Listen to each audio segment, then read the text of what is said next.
Oi turma, nesta aula vamos realizar uma revisão sobre cinemática para ajudar no entendimento do nosso próximo assunto, que será cinemática vetorial. Nos conteúdos de cinemática, trabalhamos até agora somente com valores numéricos, ou seja, trabalhamos com a cinemática escalar. E antes de estudar cinemática vetorial, precisamos relembrar alguns conceitos e expressões matemáticas da cinemática. Vamos revisar o deslocamento, a velocidade, a aceleração e os tipos de movimento. O deslocamento é a variação do espaço, que é representado por ΔS, sendo que ΔS é igual à posição final menos a posição inicial.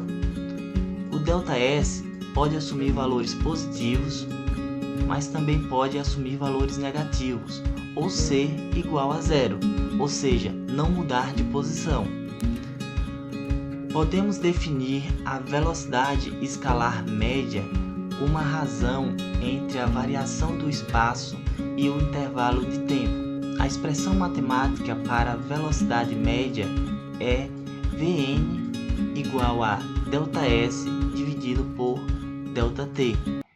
Tendo em mente que o tempo só pode ser positivo, a velocidade pode assumir valores positivos, também pode assumir valores negativos ou ser igual a zero, ou seja, o corpo pode estar em repouso.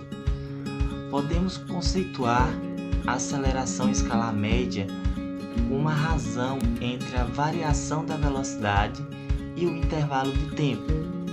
Com isso, a equação matemática para a aceleração média é AM igual a ΔV dividido por ΔT, sendo que ΔV é igual à velocidade final menos a velocidade inicial.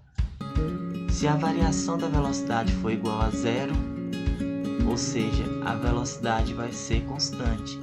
Com isso, a aceleração será igual a zero.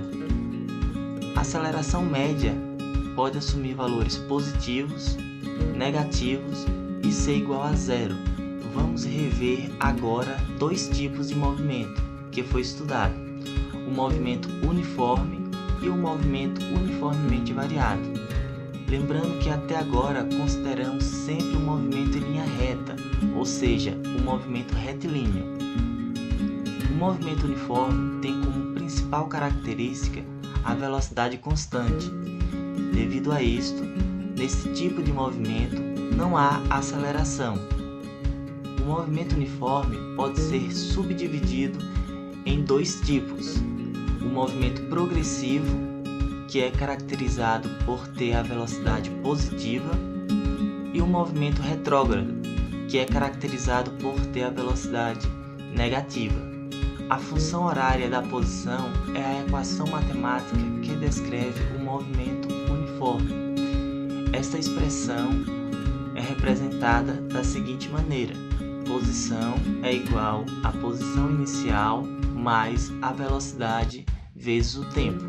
O movimento uniformemente variado é caracterizado através da variação da velocidade, ou seja, existe uma aceleração, que para esse tipo de movimento deve ser uma aceleração constante. O movimento uniformemente variado pode ser dividido em dois tipos: o movimento acelerado e o movimento retardado. O movimento acelerado é quando o módulo da velocidade aumenta, consequentemente a velocidade e a aceleração vão ter o mesmo sinal. Por outro lado, no movimento retardado, o módulo da velocidade deve diminuir. Com isso, a velocidade e a aceleração vão ter sinais opostos. Temos três equações matemáticas que descrevem o movimento uniformemente variado: a função horária da velocidade, que correlaciona a velocidade com o tempo através de uma equação do primeiro grau; a função horária da posição, que correlaciona a posição com o tempo através de uma equação do segundo grau; e a equação de Torricelli, que é a expressão que não tem o tempo como variável.